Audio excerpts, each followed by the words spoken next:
Hi, everyone. Welcome to our first Startup Grind virtual podcast, virtual events here on this webinar. And, um, you know, sad we can't see you in person right now, but excited that all of you were able to join here tonight. And really excited to have Parna Sarkar-Basu as our featured presenter for this fireside chat. And yeah, it's through all these times we want to keep the community and energy growing, and keep providing our normal events, bringing in exciting speakers, and bringing all of you in here to share and be part of the Startup Grind community. So we're basically Startup Grind. If you guys aren't familiar already, we're an organization that started out in Silicon Valley 10 years ago, and now it's built up to 500 different chapters around the world. And each of those chapters hosts at least monthly fireside chat or panel events, and now we're all virtual events for the short term, but looking to bring in content, connect and make connections in the community and help each other out to make it less of a startup grind and more of an easier transition. So this is actually part of AWS Mentorship Month, and they're providing some or basically a program through Startup Grind now as well, where you guys can sign up for mentoring sessions and get connected with people in your network that can in the AWS network that can help. We have a couple other sponsors and partners we'll talk about near the end of this, and also a couple people that signed up to be highlighted in our networking session near the end. But to kick things off, we're gonna start the fireside chat. We got the fire going in the background, and if any time throughout this you guys have questions, there's a question panel or there's a chat feature that we'll be monitoring, and you can jump in with anything you come up with along the way. So yeah, Parna, really excited to have you, and yeah, it's my co-chair here at Startup Grind as well, and we're excited to have you present, and yeah, looking forward to our talk on balancing the effects of balancing personal branding and business branding as a startup founder. So yeah, we'd love to have you introduce yourself and give a little background before we jump in. Sure. Thank you both. Really appreciate you having me here today. Hey, everybody. So as Jason mentioned, I'm Parna. I'm the founder of a consulting firm called Brand Buzz Marketing. And it's going to be 2 years in May since we launched this firm, so I'm very excited. We focus primarily on corporate marketing, corporate branding, and thought leadership. And one of the reasons that I started this organization is so we could work with multiple companies, especially startups, and help organizations and founders be heard, be seen, and also help launch their company. And in most cases, we have been working with companies in order to whether they're doing a fundraising or they are looking to pivot, starting a Kickstarter campaign. So, the financial, the funding aspects are usually tied to the organizations that we work with. So happy to be here. That sounds great. So how did you get into all this? And especially you said you work with a lot of startups. How did you get into the entrepreneurship side and into the marketing side of starting this company as well? Yeah, it's actually a long story, but to make it short, I kind of got into marketing in general by accident. So when I came to this country, I was looking to see where, who would hire me. And it so happened that I started my career with an agency working on new biz and PR. And then eventually moved to the corporate world. And I started working with, companies like iRobot, P2C, and a couple of larger organizations. And then I moved into the startup world. And I was always amazed to see how these startups worked. You have these founders with these amazing ideas, and they put everything they have into their companies, and they grow, and they're raising funds, and there's the IPO. And I used to always be in awe of founders. And 2 years ago, I said, well, let me take a chance, just like every other entrepreneur. I continue to do what I have always done in the corporate world, which is build brand and buzz for organizations and individuals or executives. So I said, I worked with founders. Let me be a founder. Let me see how it goes. And I currently have a team of 8 that I work with, phenomenal teammates, people that I had worked with in the past in different capacities, and now they're part of my team. So I'm very blessed to have them as part of Branded Buzz. Oh, yeah, that's great. That's a great story, and yeah, congratulations on starting this company and building it up to where you have so far. So when does somebody, or you mentioned a little bit like fundraising is a great time to get involved with a startup. Like when do companies usually seek you out and want to start expanding their brand or building on on the message and story that they have? Yeah, so I have usually been, I was usually brought into companies when they're looking to pivot. And when I say pivot, it could be because they're looking to refresh their brand, or they're looking to become more relevant in the market, or they're getting ready for an IPO or some kind of fundraising activity. So before, and as you well know, before you before you start your fundraising process, people have to know who you are. People have to know about the company. You have to know about the founder. There has to be market relevance.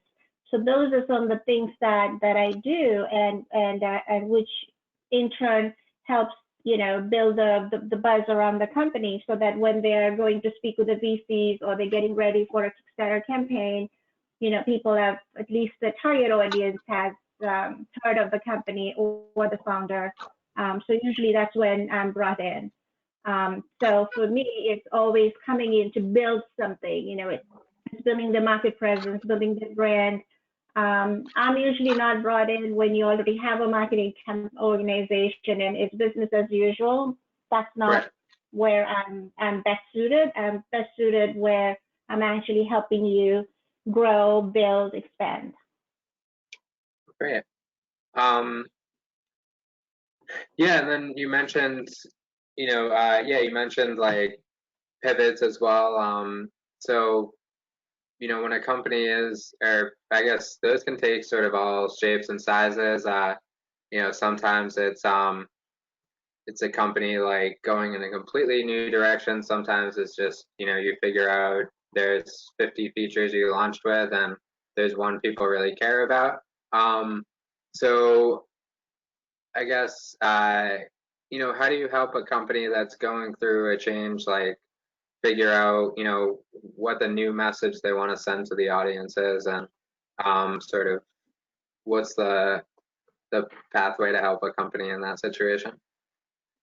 Yeah. So I think a lot of it is listening and research. That's the first part that that we work on. So it's really talking to the founder or the CEO or the executive team to understand what their business challenges are, what their growth strategy, what their growth plans are.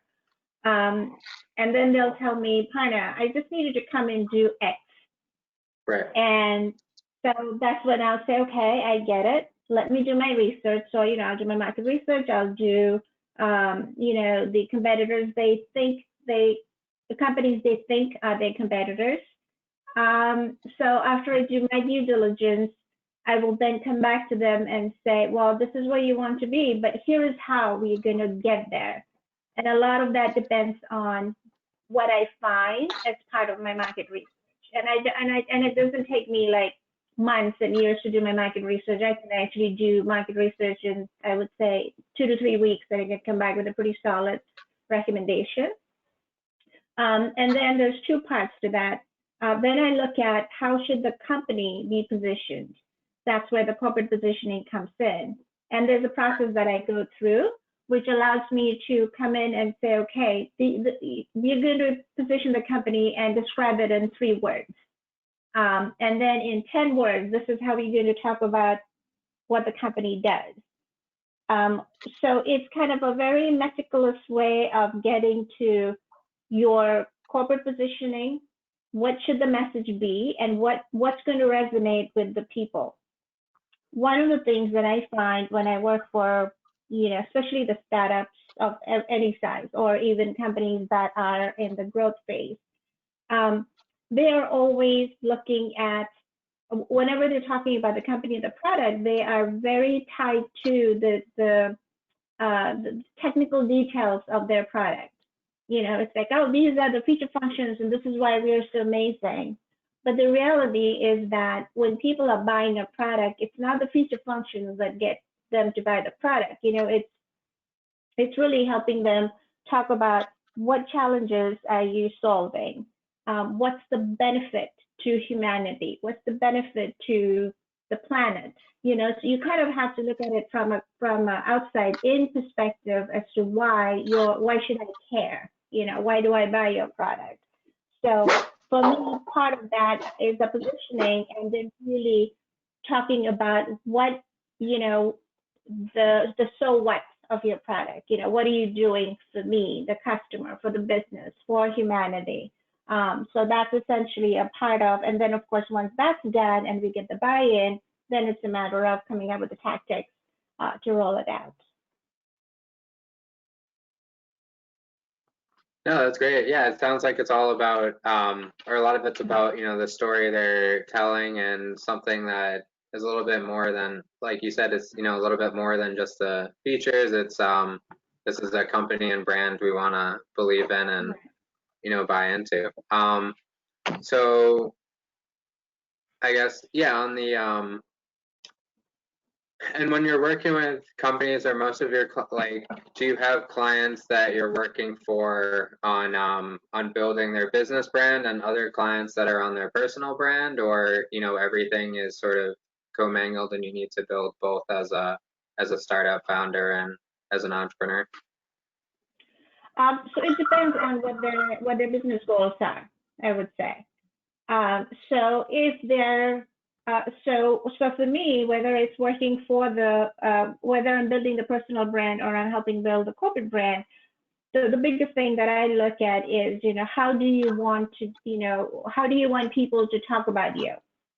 It's not what you think your brand is and what you do, but how do you want people to know about you and hear about you and talk about you? And I think it may have been Steve Jobs, and I can't remember exactly who said, your brand is what people will say about you when you're not in the room, right?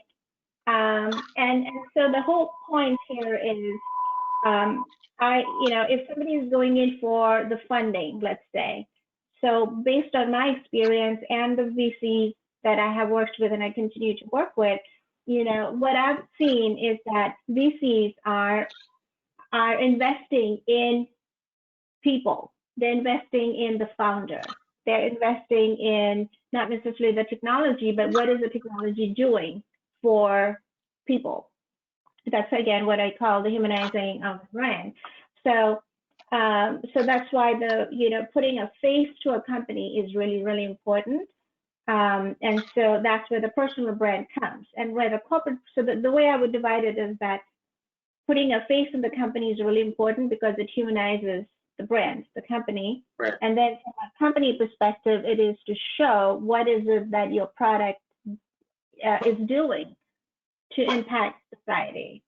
So they're two different pieces, but once they all come together, it's interlocked, and collectively it makes a huge difference, especially when a company is looking to grow or looking to raise funds or exit of any kind.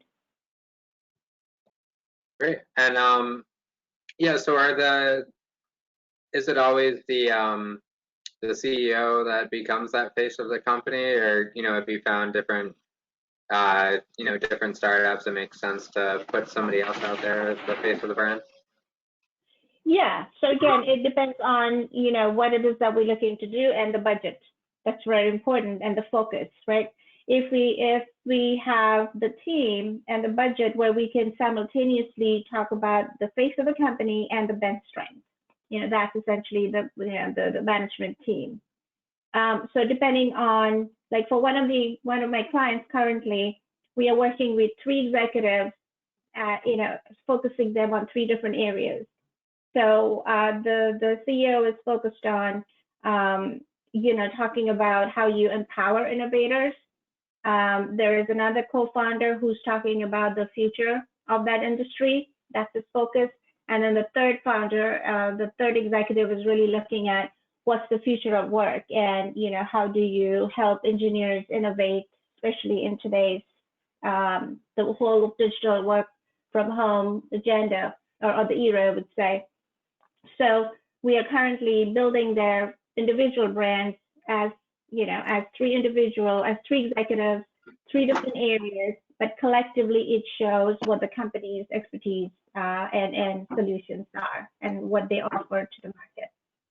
Oh, great. So, yeah, and then some of the strategies, especially right now during the coronavirus and work from home situations everyone's in, like, might be shifting. What are some ways, even now, companies can still, and like founders can still get their name out there and market themselves through all of this?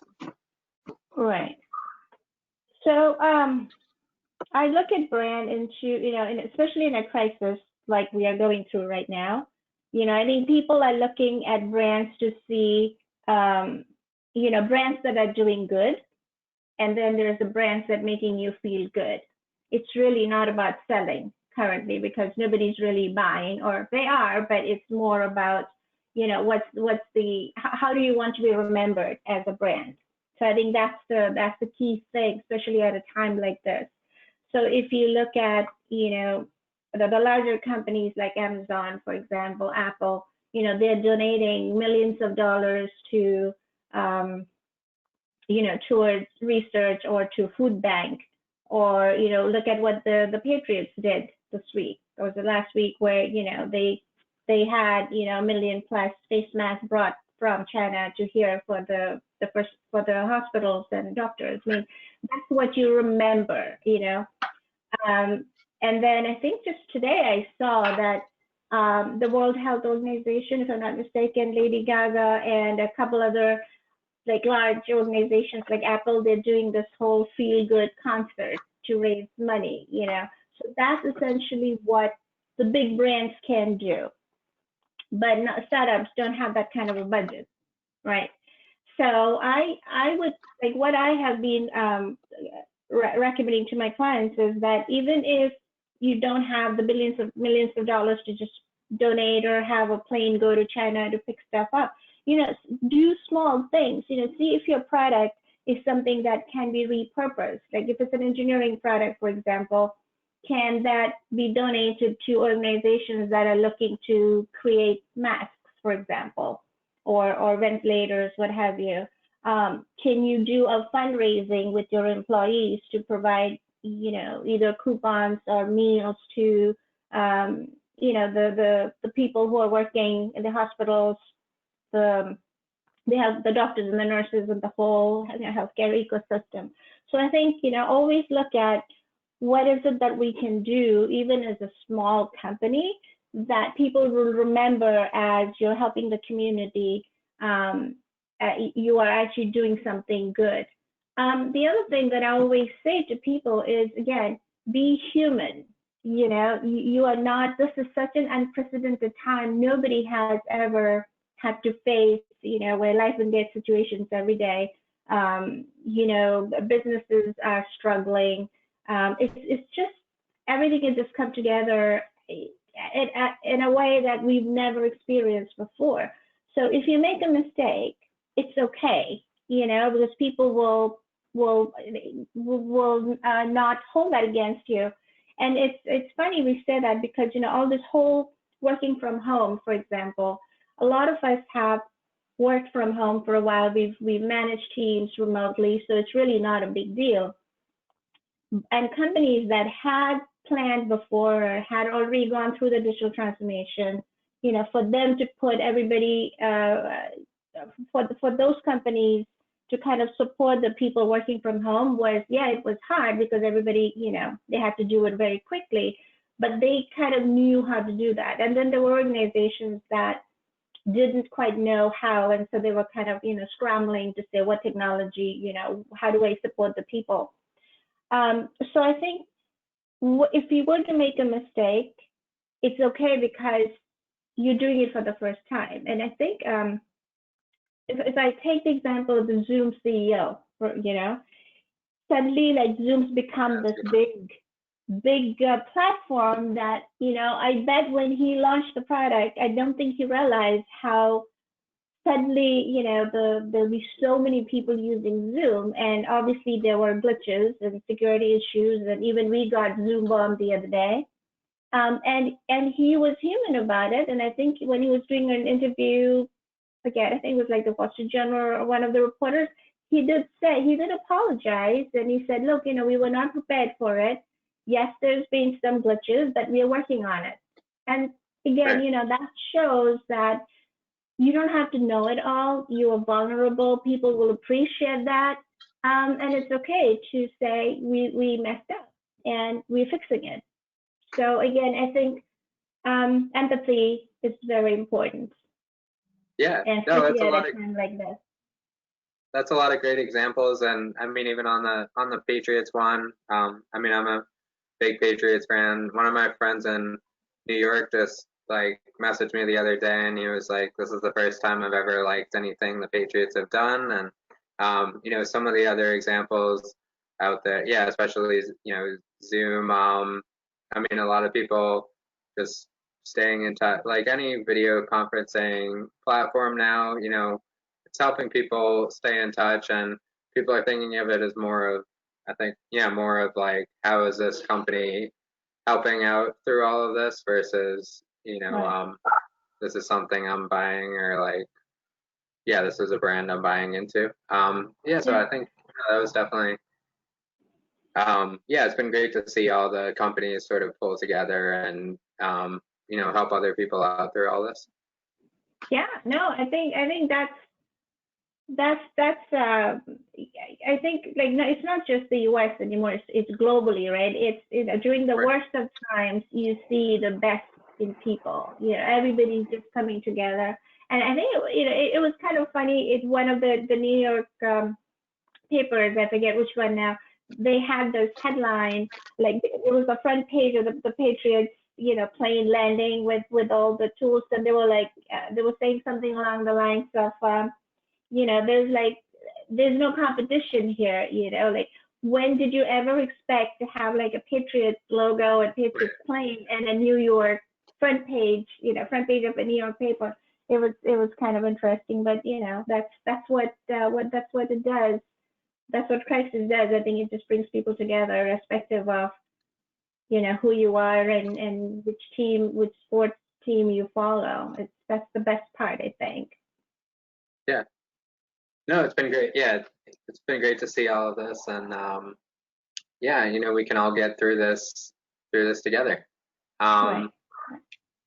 Yeah. So if you're thinking about like, some of the, I mean, we're talking a little bit about some other types of challenges, but just like whether it's your current current brand, or like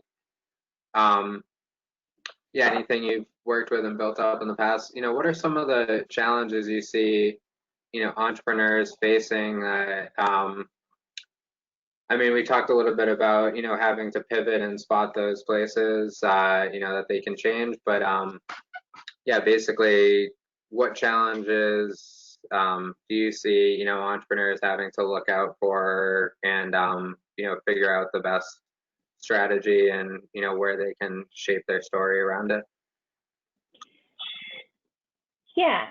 So I think I can't really say that there's the challenges for entrepreneurs varies depending on the industry that they're Right. in, product they're selling, or the services that they're selling.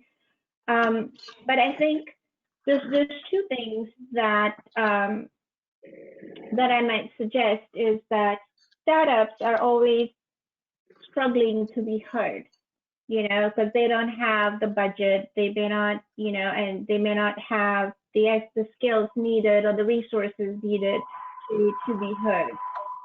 So I think one of the things that I always recommend, even now during crisis, I've kind of told all my clients that don't go dark right now because it takes months to build out a brand. It takes months to build your thought leadership.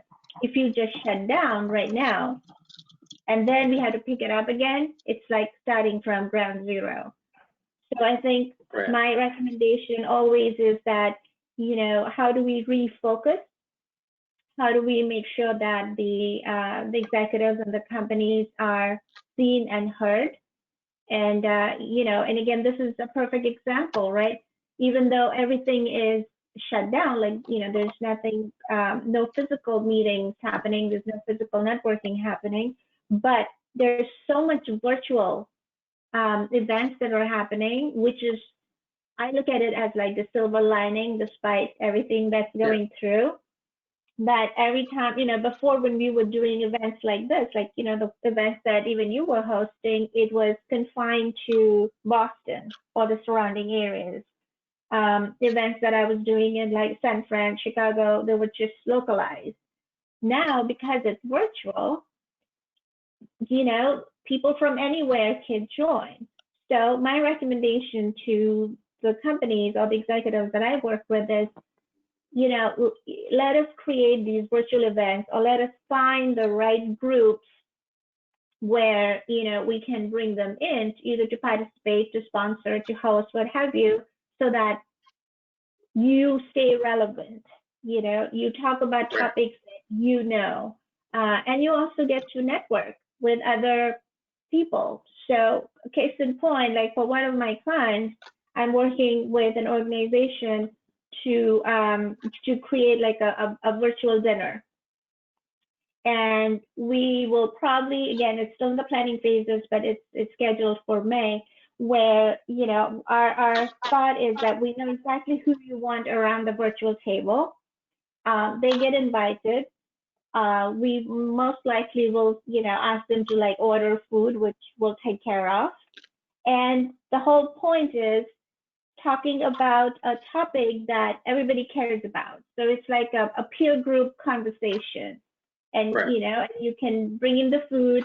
And we could not have been able to do that 3 weeks ago, because then I'd be doing this with just the Boston crew or just the New York crew.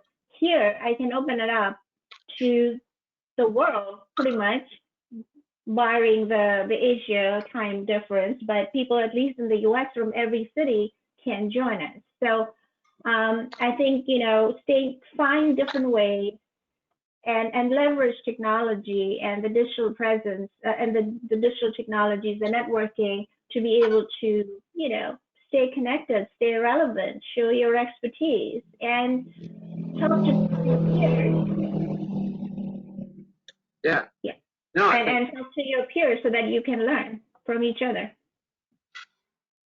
yeah, I think that's a great point too on it being like, people are open to being a little more global and outside their local communities now as well. And even like most of our attendees tonight are from, our Boston chapter, but we have like some other startup grind directors that wanted to join in and, come from other cities that wanted to, come in the call here tonight, and we can do that because, we're virtual now. And yeah, I mean, it's a lot easier to open it up to other people and sort of expand your network as well. Right. And I think that's also, sorry to interrupt, didn't mean that. No, you can go. Yeah, so I was also, initially I said find ways to do good. So like for one of the networking group that I was part of over the weekend, we were actually talking about, what local organizations are helping people, like, are they building masks, those hand sewn masks, or are there like food banks that we could volunteer? So even though we were looking at it as individuals, there are organizations that you could support, as part of the do good, without having to leave your house. So that again, this virtual networking and this virtual communication is allowing us to do things even though we all are stuck at home. Right. And making a difference. Yeah, it's been great to see all these initiatives and be part of them. We had a question come in from Juan about basically for people doing virtual events or companies hosting them, is it better to do a lone virtual workshop or host a subject or find somebody to come in as a host or subject matter expert, like this one for a virtual event? I think it varies, I would say, depending on what your goal is, right? If it's a networking event that you're hosting, you are already bringing people in from the outside because you're opening it up to whoever wants to join. So for example, for Witty, we just literally kicked off our, what we call Tea with Witty. It's every Wednesday at 9 o'clock in the morning, which is open to everybody. So for that, we don't have guest speakers because, you come in, we have a theme. So I think tomorrow's theme is career transition is the conversation tomorrow. And, within the group, we have people who, they're coaches, there's people like myself, who can actually provide the conversations. And that is something that we're inviting others to do. But if you are looking to offer like an educational series for your customers or prospects, or just people in general who are looking for things to do, then yeah, I think it definitely makes sense to have guest speakers. They could be from your list of customers, they could be your executives, they could be experts, third-party experts. Make it a fireside chat like this one, definitely. So I think it varies depending on what it is that you're looking to do. And today, from what I'm finding, people are doing it for free, because normally they would charge an arm and a leg to come in and do, speak to a networking event or a small group. Now, people are doing it for the goodness of their heart to help people. So why not tap into the ones who really want to help? That was a very long answer, wasn't it? But in short, you both. Yeah. No, I think you did a great job of outlining it, and yeah, I mean, obviously, yeah, they said awesome, thank you. Yeah, I mean, I think it does depend, but yeah, especially now, like a lot more people are willing to come in and speak to any group you guys already have in place, or like there's plenty of platforms that make it easy to like start a group of your own and build a community around your brand. So speaking of that, actually, like if you're talking about, or I guess it might depend a little bit on what type of company you are, but are there certain platforms you like to work with clients on building more of a community of their clients and customers, or is it more like getting people onto a newsletter, getting them onto a Facebook group? How do you like to, or what do you think has been sort of the most effective strategies of that customer-facing relationship? Again, I think it depends. I don't really have. Actually, I did just write an article about like technologies that you can use to go remote fast. I'll be happy to share that if anybody is interested.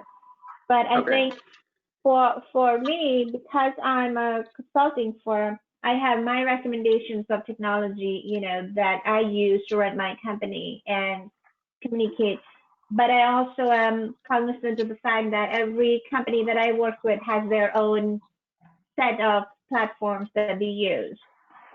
Right. So it's a matter of how do we leverage the platforms they have, and what's the best way to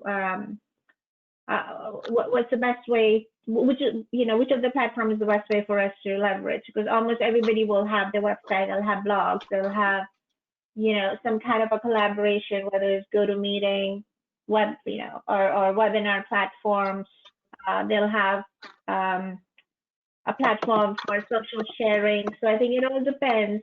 But I think what I am looking at right now as I'm helping create visibility for my clients, especially in the virtual world, is that let's go with the easiest of technologies, which kind of is Zoom right now. Because it's easy to use. Yes, we had some security glitches, but we know that they're fixing it. And also, we can take precautions. You can password protect it, and so you don't get Zoom bombed like we did last week. So I think it's looking at what's the easiest, what platform makes it really easy for people to come in and join and have a conversation and not have to worry about whether the technology is going to work, because then it just takes away from the camaraderie and just the ease of conversations. Right. Yeah. No, that's great. Yeah. So sort of leveraging what they're doing, expanding their current brand, and using some of the platforms their audience is already on. Yeah, I think that's really, really key, I would say, especially now, because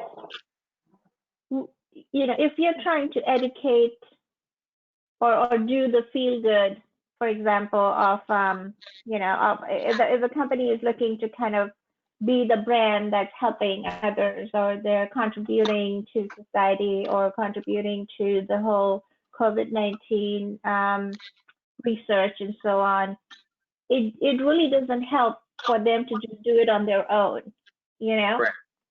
So this is where I find that a lot of companies are collaborating. So, for example, one of my clients, they have a SaaS product development platform, and there are multiple groups right now that are actually creating products.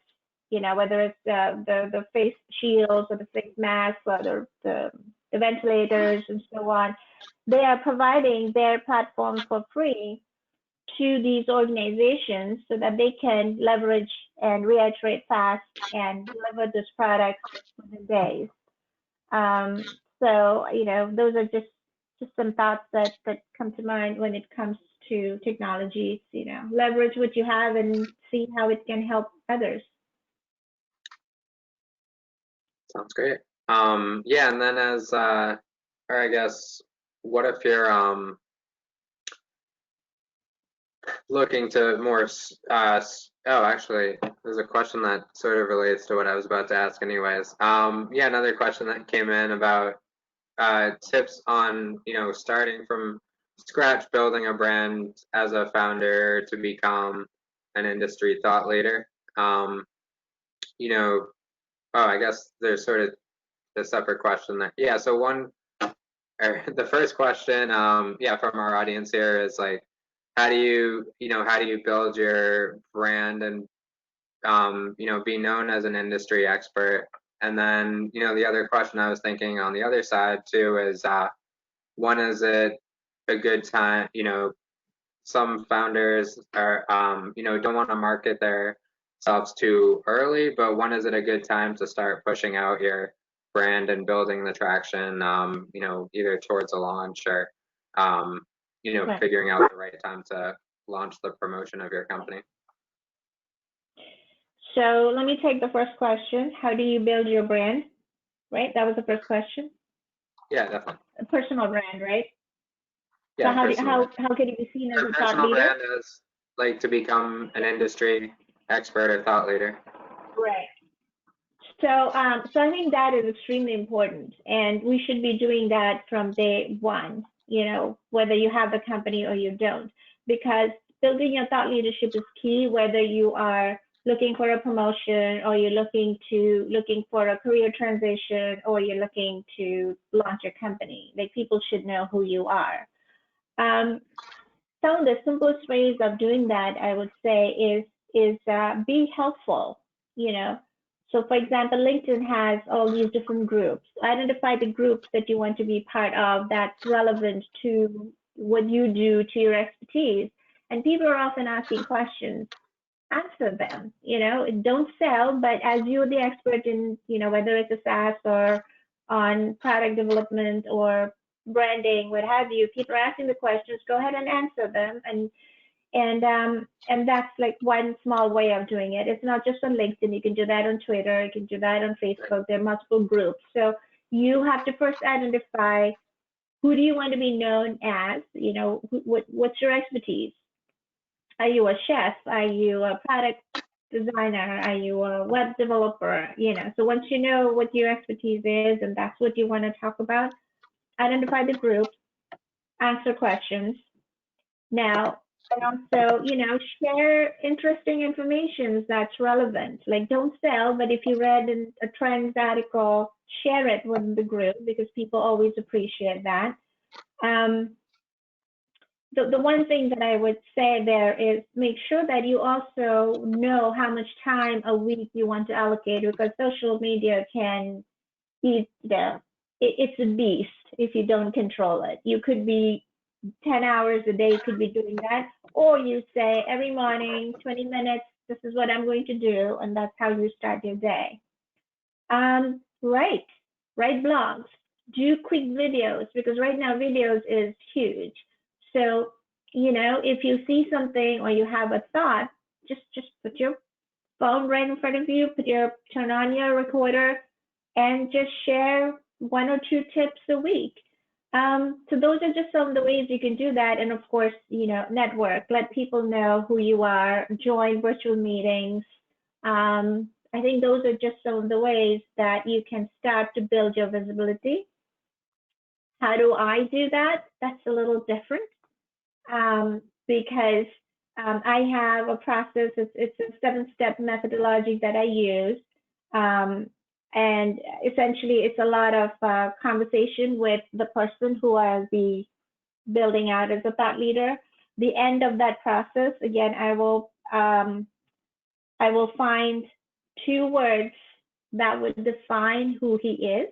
So, you've met Steve, as you know. So he is the CX connoisseur. That was his branding. So that's customer engagement connoisseur. He's very good around customer experience. And so because that's his expertise and that's how he's positioned, almost everything that he speaks and does is around customer engagement, whether it's customer engagement in a crisis, customer engagement in a digital economy, customer experience, trends. So that's essentially how, I would work with the individuals that I build their brand, is first position them based on their expertise and their passion, and then find the tactics to keep them top of mind. Hope that answers the question. Yeah. But you can definitely get started. You don't need me to get started. Jump right in. Yeah, and then, no, I think that was a great response there on that side. You had a second question. Yeah. The other one was, as you're building out your startup, how early should you be, thinking about promoting it or working on more of the marketing side? Is it worth doing stealth mode, or should you just launch and start marketing right away? Good question. So I think the thought leadership is important. You can start that even before your product is ready, because you need to have people get to know you. When do you want to launch your product? You have to make sure that your product is available. Right. But obviously, test your product. Make sure that you have a few customers or prospects who have tested your product, have some kind of feedback to give you. And I would say don't waste your marketing dollars and until your product is ready. Definitely keep, go build your thought leadership, whether it's through writing, speaking, networking. Absolutely keep building out your individual brand. But when it comes to putting dollars against your company and building out your corporate brand and promoting the product, wait till the product is ready to go to market. And the example that I often give is, I don't know if you guys watch Shark Tank. That's like one of the shows that I watch a lot. And when the founders come in and they'll give you this example of, this is how we think my company is valued at, I don't know, $10 million.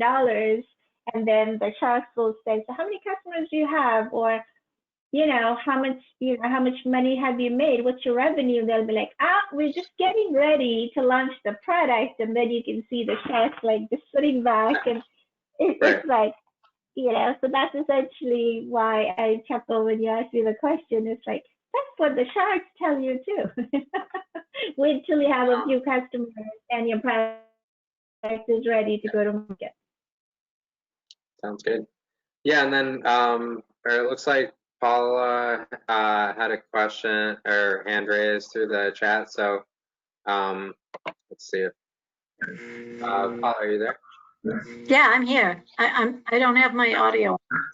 Can you hear me? Okay. Yeah, we can hear you now. Oh, you can? Yeah. Did you have a question?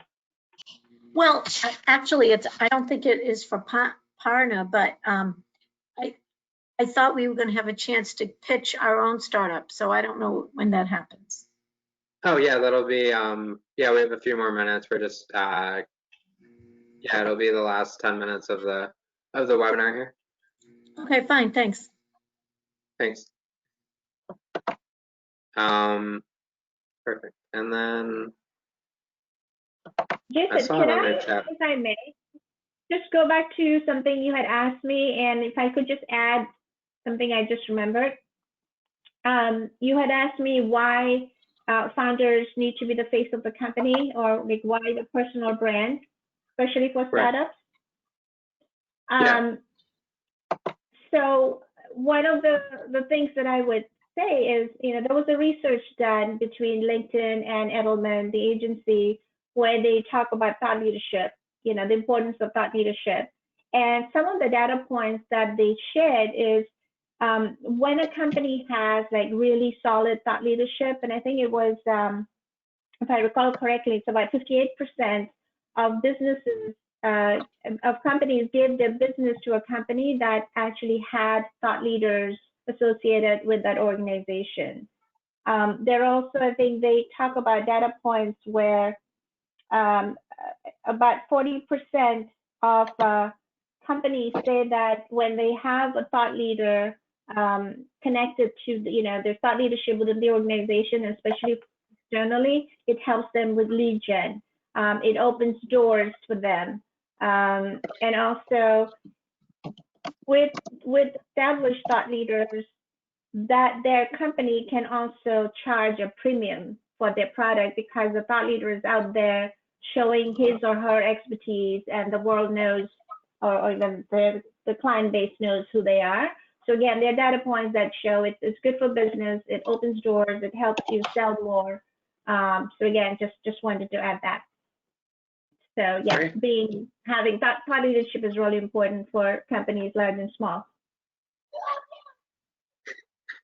No, that's great, and yeah, definitely great advice. And yeah, I think sort of the last question I wanted to wrap up with, as we're talking about that thought leadership, is what's one thing you think startups or founders right now should do, over the next week? What's an immediate action item they should take from this and use to start building their brand? I'm sorry, I missed your question. What should founders do? Oh, yeah. So what's something,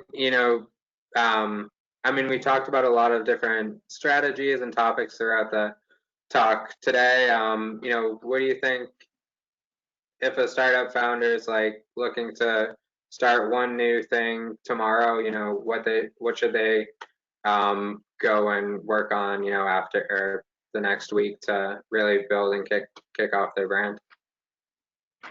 I would say be heard, be seen.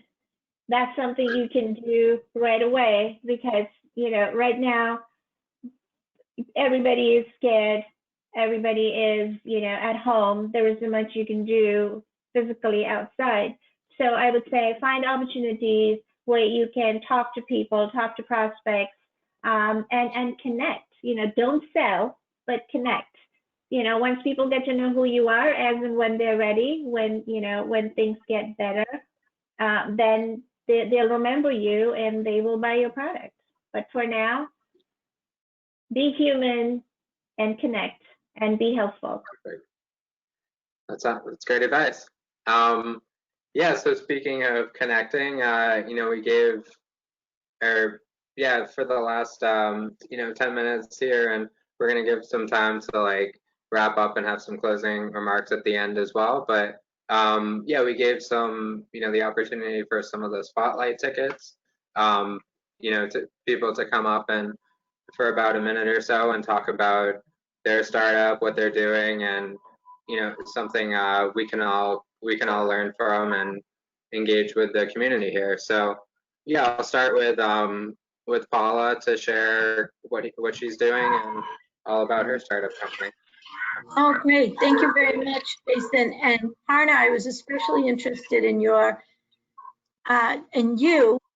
presentation because you were in charge of Women in Technology International, something, Women in Technology. Yes. Yes, I'm on the board of Witty Boston, and I'm the VP of Brand Marketing for Witty Global, which is it's a global organization with 60 networks and about 300 plus partners and 3 million within the network. So yes, I'll be happy to talk to you about Witty as and when you're ready.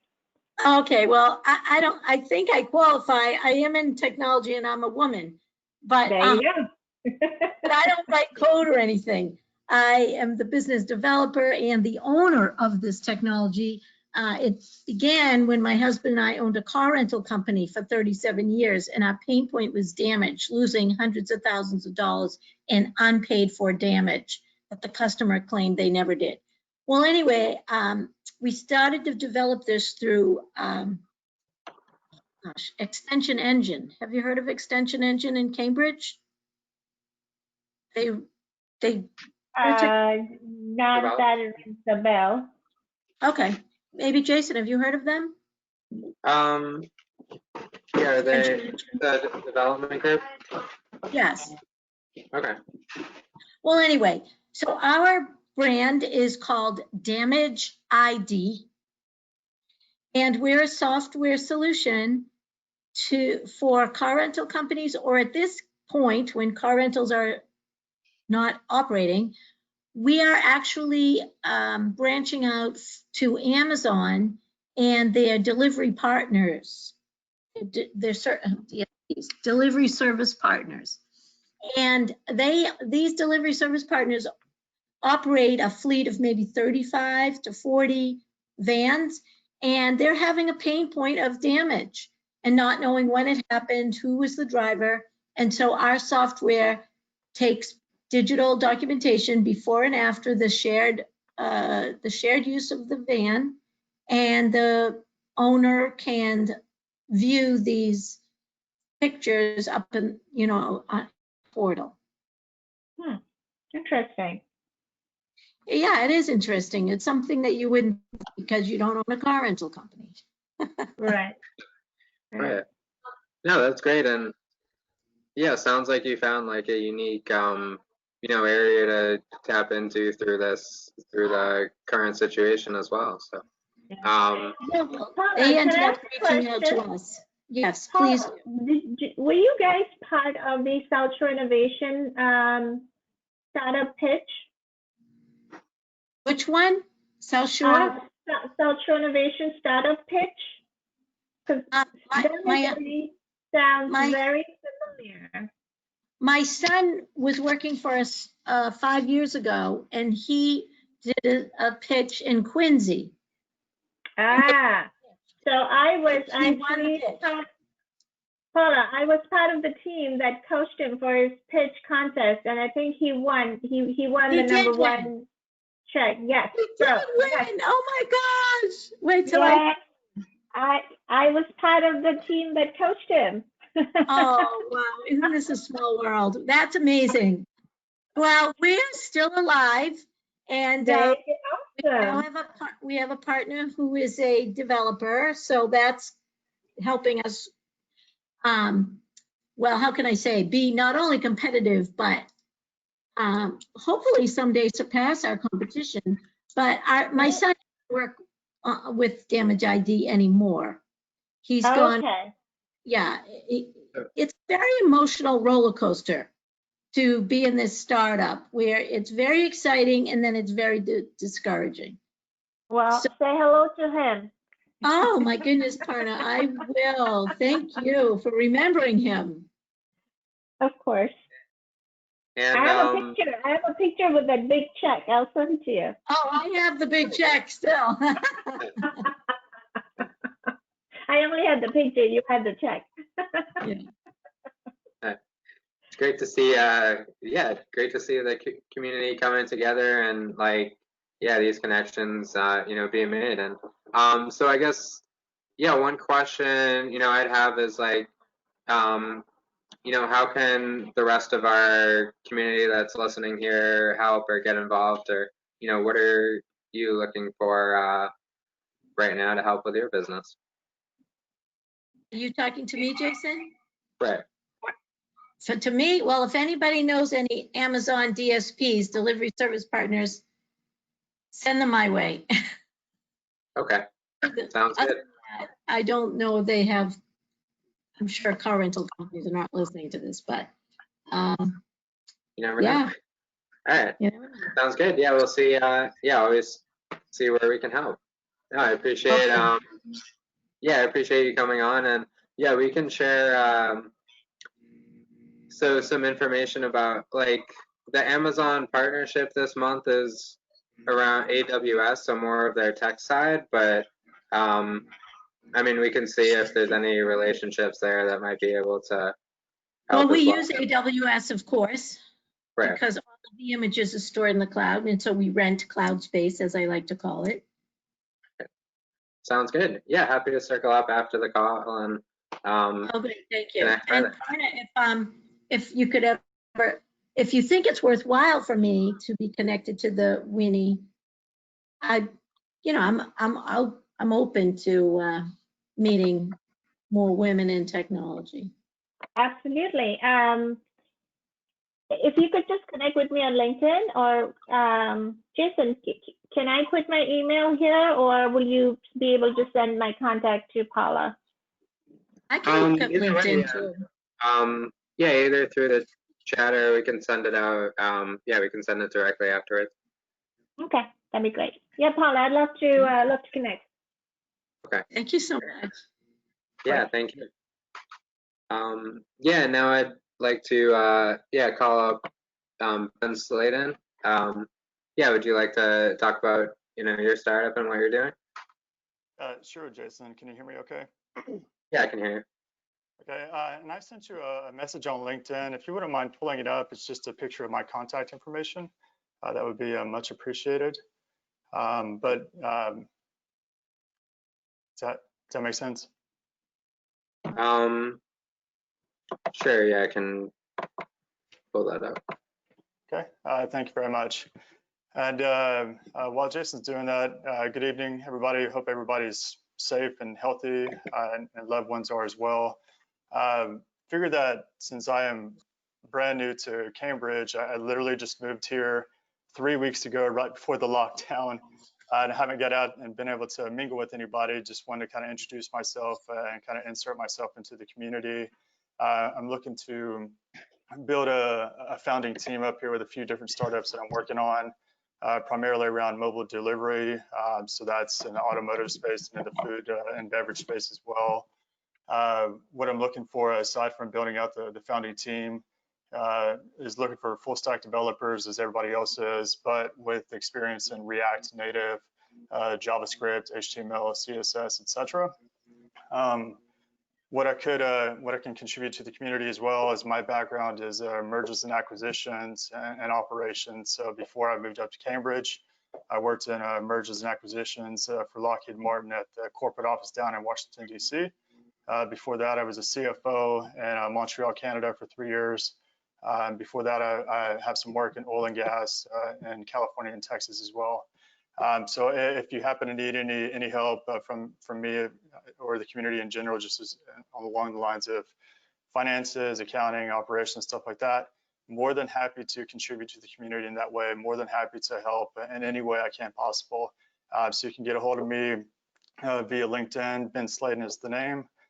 Feel free to send me an email as well, or you feel free to call me as well. But again, more than happy to help in the finance or operations side of it. And again, looking for developers with React experience in the meantime. So thank you for your time. Great. And I like the virtual business card you have up now too. Thank you very much. Yeah. And thank you for explaining it too. Yeah, actually we have, or yeah, so if anybody on the call is listening and, you know, that fits your description, feel free to reach out to Ben. You know, we can definitely help with some connections afterwards as well. And yeah, see, you know, part of this is, you know, or basically one of our values for a startup grind is, or first off, it's like building connections in the community. The other side too is like how you mentioned how you can offer, or basically ways you can help other people, and then ways you're looking for help. So, you know, building that sort of shared relationship is, you know, definitely something, you know, that's great for a part of this community. So glad you could come on and share that today. Thanks, I appreciate that. And that's kind of what it's all about, right? Helping each other, because we're all going to need help somewhere along the way with our startups, right? So more than happy to help somebody else in their journey. So thank you for your time. Sounds good. Yeah, thank you for coming out. And then, yeah, I just want to introduce, or basically go over a couple of our, or basically thank a couple of our sponsors and partners here. So the AWS is having, basically their program is called the AWS Activate for Startups. We can send out another, all you guys, if you register, or all you guys have registered, you know, for our event tonight. So, you know, in the next newsletter follow-up, we can send out more information on this program. But basically, you can get up to $100,000 in free AWS cloud credits, mentorship, training, and technical support from this program. And we have a special application link for our Startup Grind members. So yeah, we can share all of that. Our other sponsors include Brex, the first corporate credit card for startups. We have a special link as well that eliminates basically your membership fee or your application fee to be part of the program. It's started by basically entrepreneurs that, you know, had hundreds of thousands of dollars in the bank from investors and still couldn't find a credit card company that would give them a corporate card, so they made their own. And yeah, you know, great story there. And yeah, our other partners include Jack. Sorry, what was that? Oh, sorry. I guess I'm so you gotta No mute me.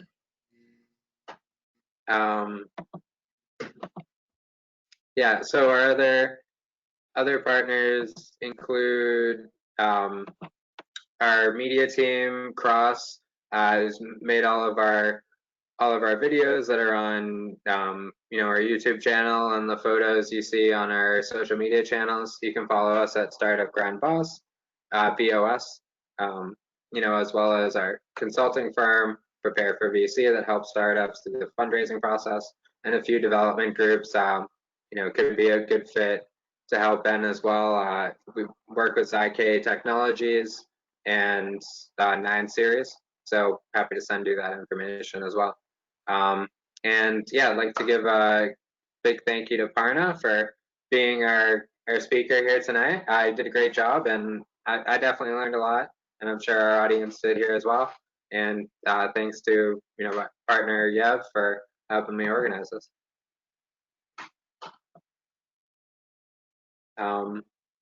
Yeah, so basically we'll have a couple, and yeah, we'll be sending out another newsletter. We're gonna have some more virtual events. We're also gonna be starting a community spotlight series using a live streaming platform. Sharing some stories of just startups and what they're doing in our Boston community. So be sending more information on that. There's one this Friday. It's on this platform, Introvoke, that you can use to find startup, basically live stream startup events. And we have an event the end of April 27th with Marcus Ogden, who is an NFL player, turned entrepreneur, and then motivational speaker. So he has a great story as well. Invested all of his money into a company he started from that got hugely successful. Then it all came down and crashed, and then he figured out how to build himself back up into where he is today. So yeah, we'd love to see all of you guys on the future events, and thanks for coming out tonight.